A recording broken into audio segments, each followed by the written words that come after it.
Okay, so my name is Natasha Miles. I'm an associate research professor in the Department of Meteorology and Atmospheric Sciences at University Park. And I got my BA in physics from DePauw in 1994, an MS in physics from Syracuse, and my PhD in meteorology and atmospheric science from Penn State in 2002. And my research focus is understanding the temporal and spatial distribution of greenhouse gases in the atmosphere and relating these distributions to sources and sinks of these gases. Okay, so today I'm going to describe one of our projects, and this is related to the two student projects that we have advertised. And this project is oil and gas basin methane monitoring in the Permian Basin. So carbon dioxide, CO2, and methane, CH4, are the most important greenhouse gases. And today I'm going to focus more on methane. And it's less abundant in the atmosphere than CO2, but it does absorb infrared radiation much more efficiently. So it's a very important greenhouse gas as well. And one thing I wanted to point out is that its lifetime in the atmosphere is about 12 years, which is a lot shorter than that for CO2. And it means that if we can dramatically cut emissions now using methods that are technologically feasible, we could slow the rate of global warming by as much as 30%.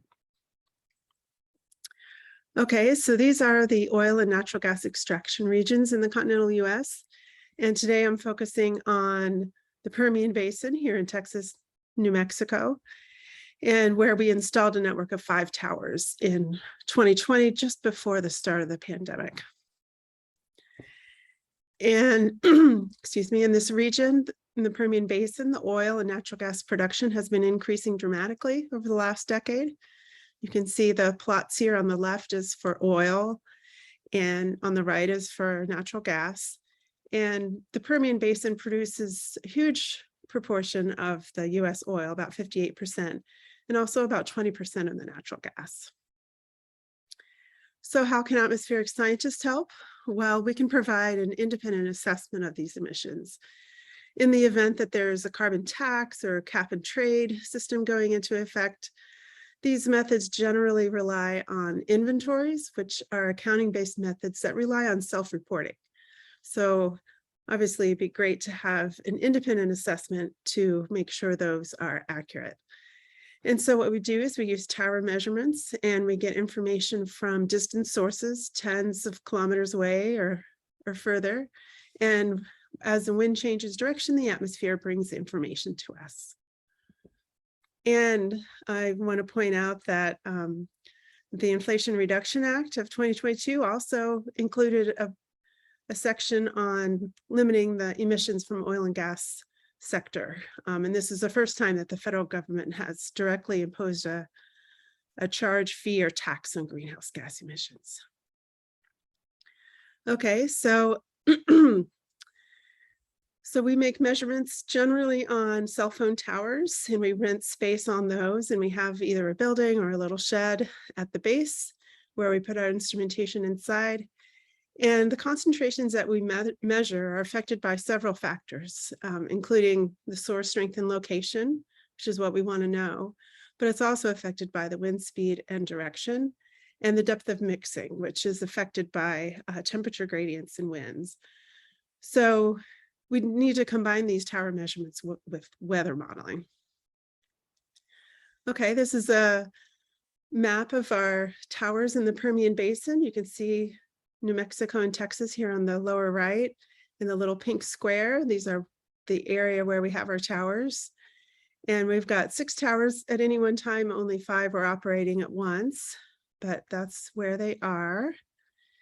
And like I said before, we have an instrumented communications tower. We have a gas inlet at the top. These are about 100 meters above the ground. And then we have a tube that goes all the way to the base. And then here's a picture of our building. This is one of the sites in the Permian Basin. And inside, we have a cavity ring down spectrometer, which has lasers inside to measure the methane in this case. And we have calibration gases, and then we measure from different areas as wind changes direction and brings that information to us. So these are some results for the methane. These different triangles show the strength of the enhancement above the background tower, which in this case is the Carlsbad Caverns, because we're only looking at winds when they're coming from the west. And you can see all the kind of the triangles, the stronger ones are pointed here towards the middle of this basin where we know there's a lot of wells extracting the natural gas and oil. And if we look at that network and calculate the enhancement in a very simple way by just looking at the maximum of the network for that day minus the minimum, we get these results for the enhancements. And these are, the units are parts per billion, ppb. And you can see this is in March of 2020, and you can see the values are kind of high, and then they get lower, and then they increase again in the fall. But the magnitude of the enhancements is partially due to changes in emissions, but it also is affected by the meteorology. So when we take into account the weather model and figure out what area exactly was contributing to our measurements, we get the emissions, which is really what we want, is the tower-based emissions for that whole region. And here you can see this time axis is longer. This is about 2 years and starts again right before COVID hit in the US. And you can see that at the beginning, the oil prices were under typical conditions. And then as COVID became more of an issue, the oil prices really dropped. And the emissions that we're seeing here dropped as well.